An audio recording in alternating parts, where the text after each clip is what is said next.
adalah gambaran dari apa yang terjadi, gambaran dari keselamatan yang akan Tuhan lakukan, Tuhan janjikan kepada umatnya. Perintah Tuhan kepada Musa, kata-kata Paskah yang Tuhan katakan, ambillah kambing atau domba, anak domba, lalu sembelihlah, itu menjadi anak domba Paskah. Itulah Paskah. Dalam bahasa Ibrani-nya Pesak, dalam bahasa Inggrisnya Passover. Pesak artinya melewati, melalui, melewati atau meluputkan, diluputkan. Apa yang terjadi Tuhan lakukan. Tulah ke-10 ini melambangkan. Ini bukan hanya peristiwa sejarah, legenda, tapi peristiwa ini adalah peristiwa, adalah simbol, adalah gambaran yang akan Tuhan lakukan kepada umat manusia. Perintah Tuhan melalui Musa, lalu Musa sampaikan kepada tua-tua Israel. Yang pertama, sembelihlah. Ya, ayat 23, Tuhan menjelajahi Mesir sebelum ini. Perintahnya adalah sembelihlah anak Paskah. Lalu bubuhkanlah, oleskanlah di ambang atas dan kedua tiang itu. Gunakanlah hisop. Ya, lalu oleskan, dan tidak ada yang boleh keluar rumah sampai pagi hari. Tidak ada yang boleh keluar. Dan berarti pintu ini telah di-shield, telah dimateraikan oleh darah anak domba, dan semua yang di dalam adalah masuk di dalam covenant pada saat itu. Yang keluar mereka akan kena, tidak akan luput dari sang pembinasa itu, dikatakan di ayat sebelumnya. Pembinasa, ayat 23. Tuhan akan melewati pintu itu dan tidak akan membiarkan pembinasa ya untuk masuk ke dalam rumahmu dan untuk mengambil setiap anak sulung. Malam itu, malam yang mencekam seluruh tanah Mesir, di malam Paskah itu Tuhan menumpahkan murkanya. Tuhan melewati, mendatangi semua rumah, kecuali rumah yang ada tanda darah, yaitu darah anak domba Paskah di ayat ke-23.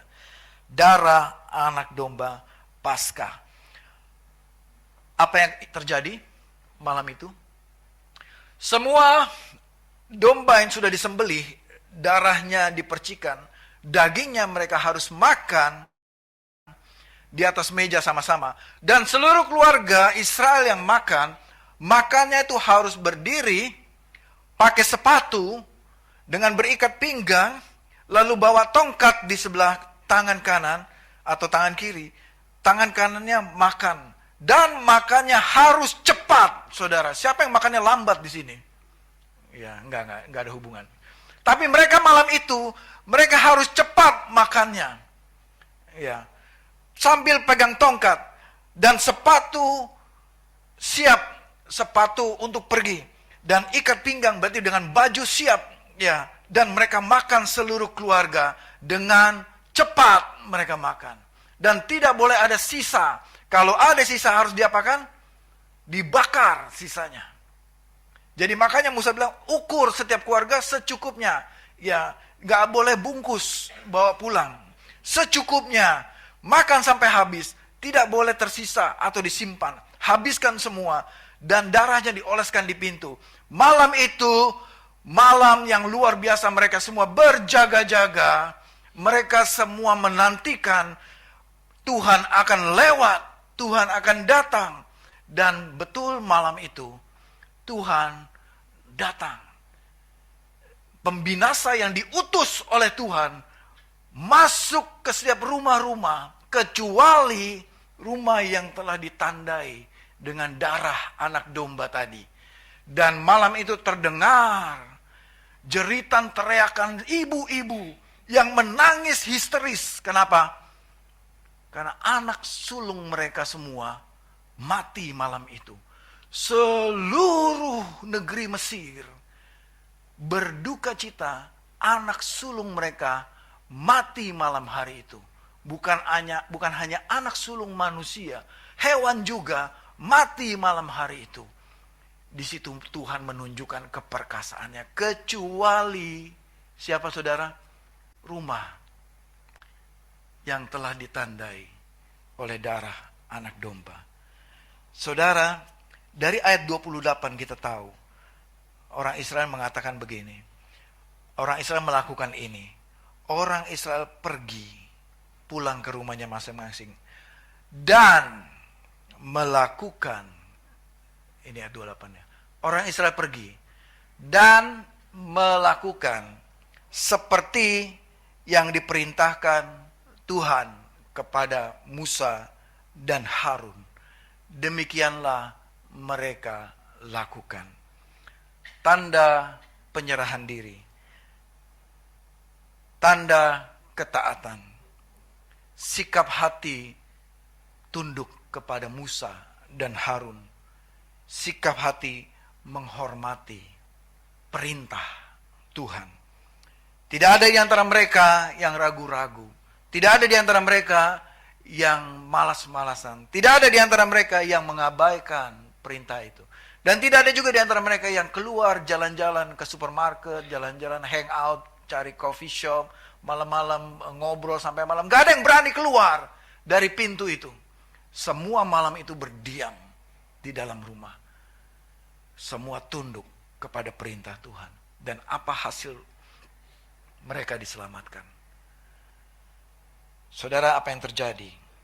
Dicatat juga di Ibrani 11, ya.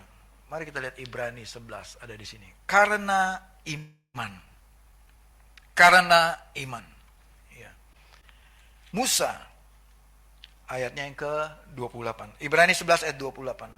Karena iman, Musa mengadakan Paskah. Ia, yaitu Musa, mengadakan Paskah dan pemercikan darah, supaya pembinasa anak-anak sulung. Supaya pembinasa anak-anak sulung. Pembinasa ini adalah utusan Tuhan, yang kita sebut malaikat pembinasa, yang diutus oleh Tuhan untuk melaksanakan murka Tuhan, untuk melaksanakan perintah Tuhan, membinasakan setiap anak sulung. Karena Musa, ketaatan Musa dan Israel, mereka memercikan darah, sehingga pembinasa anak-anak sulung itu tidak menyentuh mereka. Saudara, keselamatan yang diterima bangsa Israel pada malam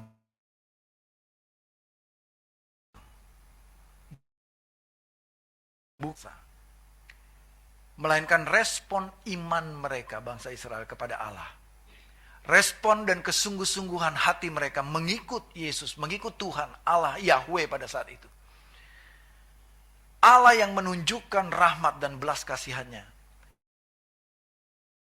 kepada umatnya untuk membebaskan bangsa Israel keluar dari Mesir. Gambaran yang terjadi pada masa itu, anak domba Paskah yang dikorbankan untuk menebus Israel memperoleh kebebasan. Untuk Israel bebas pertama, yaitu luput dari tulah. Dan bebas yang kedua, mereka keluar dari perbudakan Mesir setelah tulah ke-10 itu. Karena ada anak domba Paskah yang dikorbankan untuk mereka pada hari itu. Pada hari ini, saudara, siapakah anak domba yang sesungguhnya itu? Siapakah anak domba Paskah yang sesungguhnya itu? Yang telah dikorbankan, yang darahnya telah dipercikan ke palang pintu, yang tubuhnya telah dihancur leburkan, yang menjadi korban. Anak domba itu, yang darahnya membebaskan, meluputkan dari murka Allah sendiri. Anak domba itu adalah Yesus Kristus.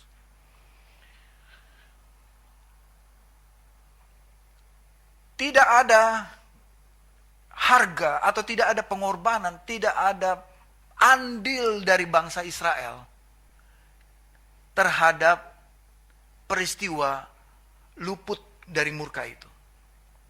semua tanda itu ada di anak domba itu. Tidak ada andil dari bangsa Israel untuk luput dari murka Tuhan, dari pembinasa anak sulung itu.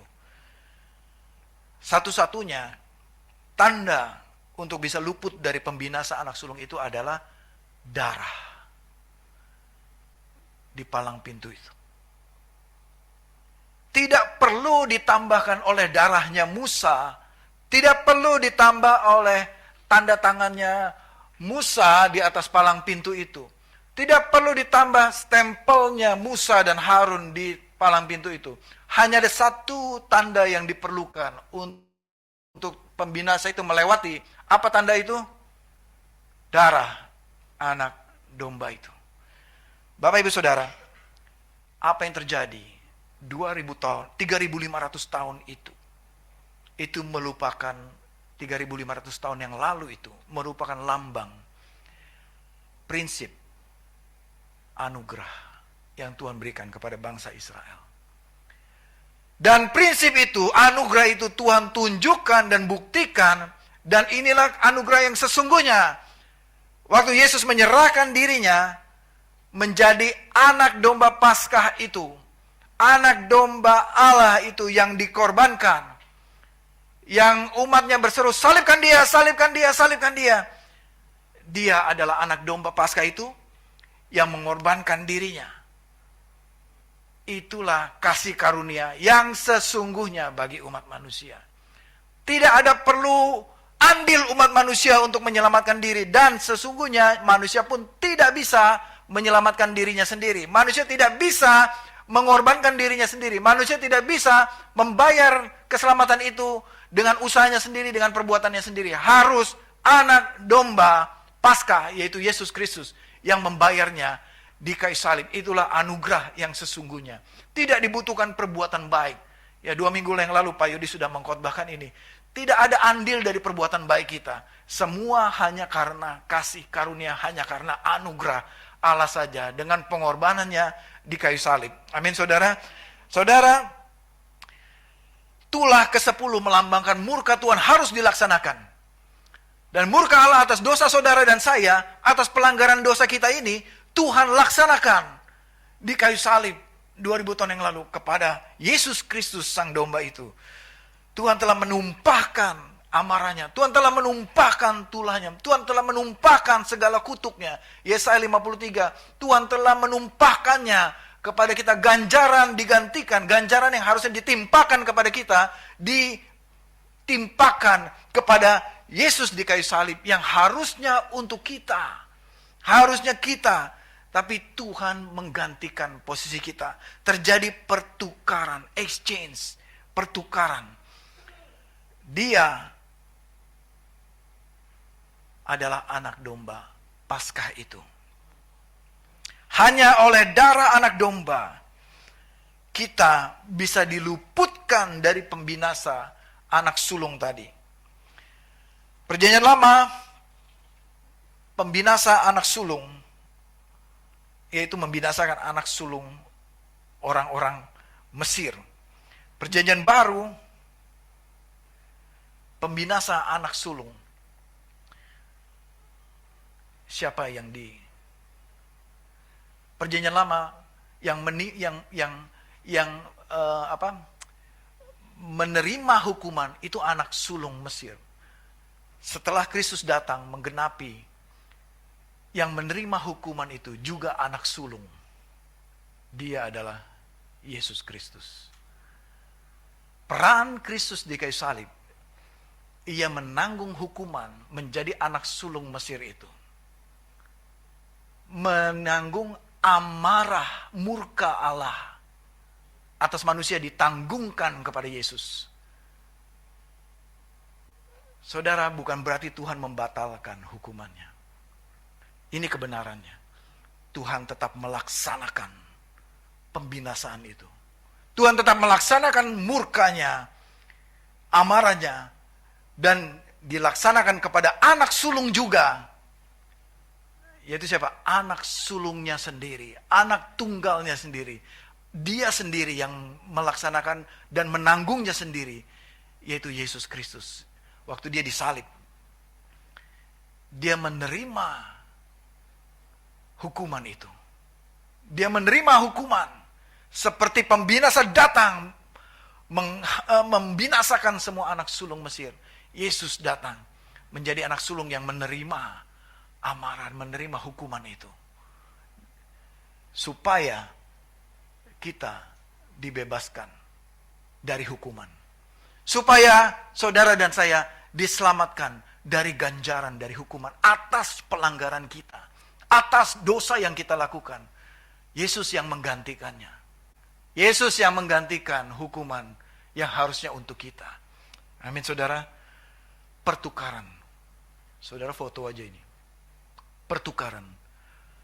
Paskah Perjanjian Lama, Israel diperbudak secara fisik. Paskah Perjanjian Baru, Israel rohani, yaitu saudara dan saya, sebelum jadi Israel rohani, kita diperbudak oleh apa?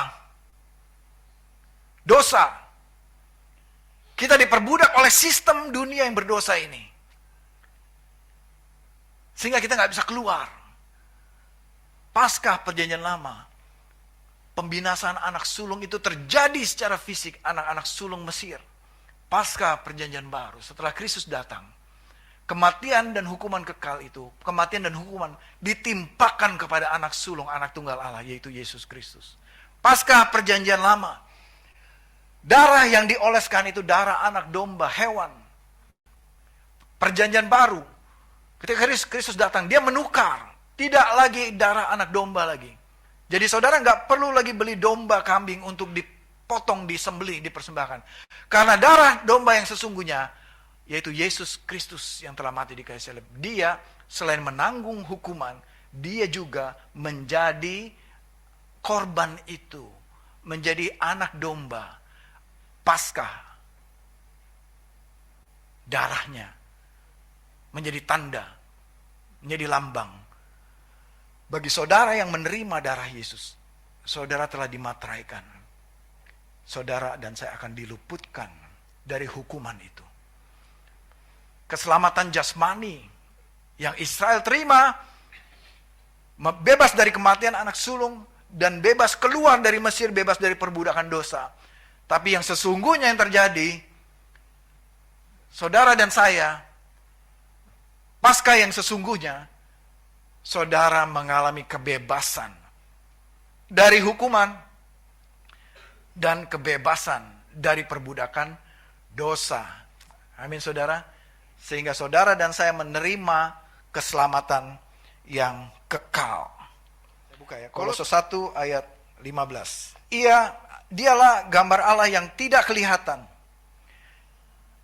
Dia adalah yang sulung, lebih utama daripada segala yang diciptakan. Karena di dalam dialah telah diciptakan segala sesuatu yang ada di surga dan yang ada di bumi, yang kelihatan dan yang tidak kelihatan, baik singgasana maupun kerajaan, baik pemerintah maupun penguasa. Segala sesuatu diciptakan melalui dia dan untuk dia. Ayat 17. Ia ada terlebih dahulu daripada segala sesuatu, dan segala sesuatu menyatu di dalam dia. Dialah kepala tubuh, yaitu gereja.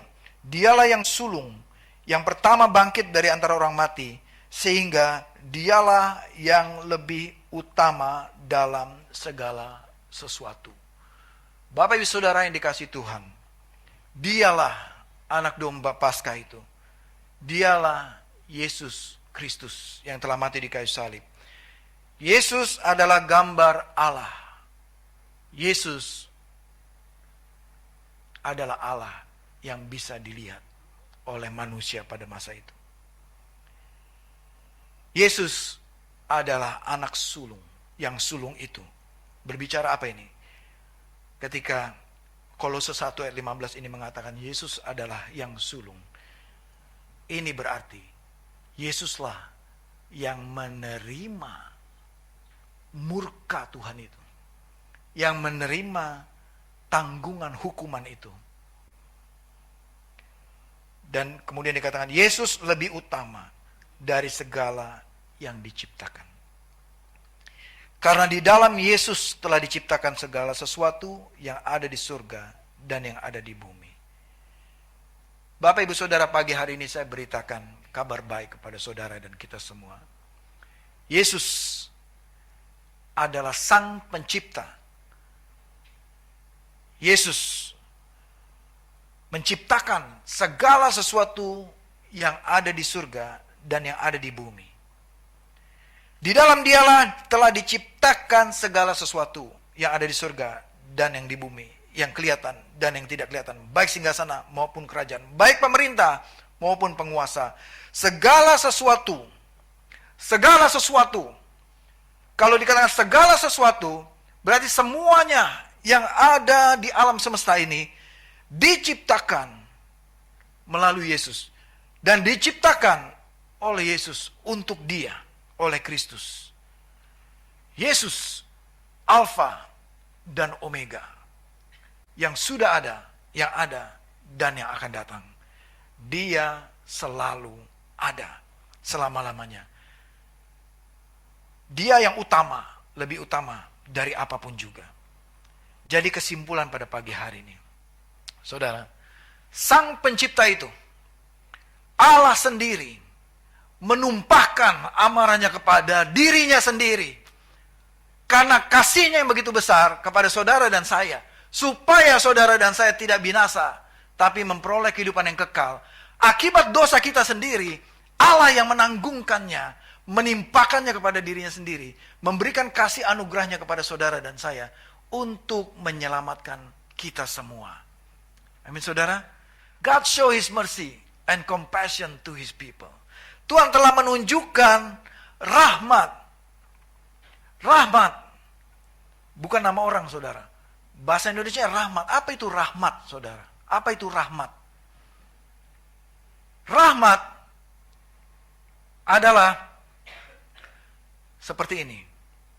Seharusnya saya ini, rasuan ini, menerima hukuman karena pelanggaran saya sendiri. Contohnya saya misalnya mencuri di rumah Pak Yodi. Seharusnya saya ini dihukum. Tapi karena rahmatnya Pak Yodi kepada saya, Pak Yodi membebaskan saya bukan gratis. Pak Yodi membebaskan saya bukan gratis. Pak Yodi yang masuk ke penjara untuk membebaskan saya. Itulah rahmat, pengampunan, belas kasihan. God show His mercy. Tuhan telah menunjukkan kasihnya dan rahmatnya kepada kita dengan cara Dia sendiri yang menanggungkan hukuman itu, menukarkannya dengan kita. Dan dari rahmat itu Tuhan memberikan kasih karunia atau grace. Apa itu grace?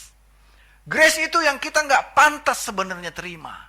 Sebenarnya kita nggak pantas terima pemberian itu, tapi tetap Tuhan berikan. Pak Yodi sudah tanggung atas kejahatan saya mencuri rumahnya. Dia sudah tanggung masuk ke penjara demi saya, membebaskan saya. Dan bukan sampai di situ.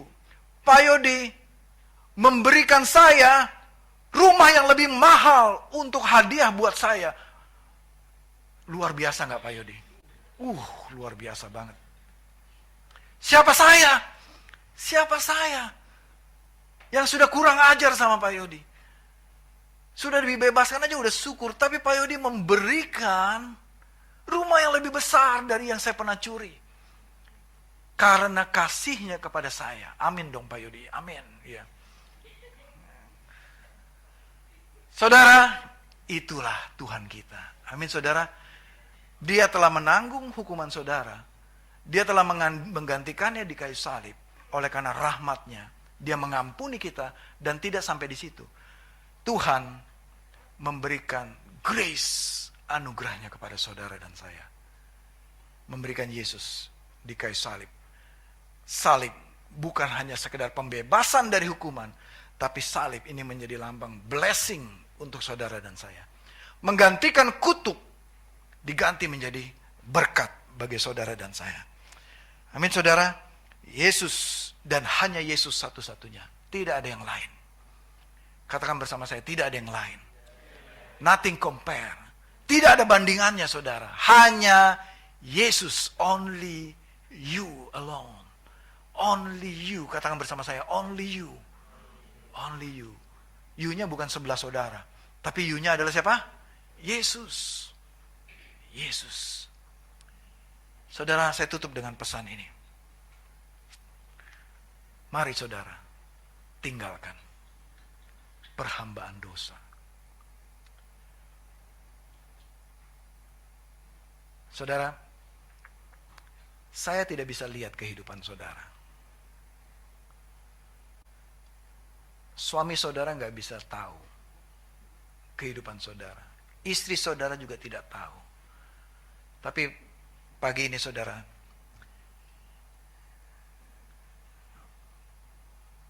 Yesus bisa lihat hal yang tersembunyi dalam hidup saudara. Pesan Paskah pada pagi hari ini. Saudara, jangan terus tinggal di dalam perhambaan dosa. Jangan izinkan diri saudara terus tinggal di Mesir, di dalam perbudakan. Dia telah datang menawarkan solusi kepada saudara. Keputusan pagi ini di tangan kita. Maukah kita menjadi hamba Kristus? Berarti menjadi anak Kristus, anak Allah. Maukah kita menjadi murid Yesus yang sejati? Maukah kita mengikut Yesus dalam hidup kita? Tuhan, kami bersyukur pada pagi hari ini untuk firman pembebasan kemerdekaan yang Kau berikan kepada kami, dan mengucap syukur Tuhan atas janji kemerdekaan yang Tuhan berikan kepada kami, atas compassion, belas kasihan-Mu, solusi jawaban yang Kau berikan pada kami. Tuhan, Engkau tidak menuntut perbuatan kami, tapi Engkau melihat iman kami di dalam Engkau. Kami bersyukur punya Allah yang luar biasa seperti Engkau Tuhan. Kami akan mengikut Yesus sepanjang umur hidup kami. Jemaat yang dikasihi Tuhan, pulanglah dengan menjadi berkat bagi banyak jiwa-jiwa, dan menjadi saksi, menjadi teladan dalam kehidupanmu dimanapun kau berada. Pergilah, jadikan semua bangsa murid Kristus, dan terimalah berkat Tuhan. Tuhan memberkati engkau dan melindungi engkau. Tuhan menyinari engkau dan memberikan engkau kasih karunia. Dan Tuhan menghadapkan wajahnya kepadamu dan memberikan engkau damai sejahtera mulai hari ini sampai Kristus datang kedua kalinya. Dan mari kita menerima, mengatakan bersama-sama, amin. Amin. Amin.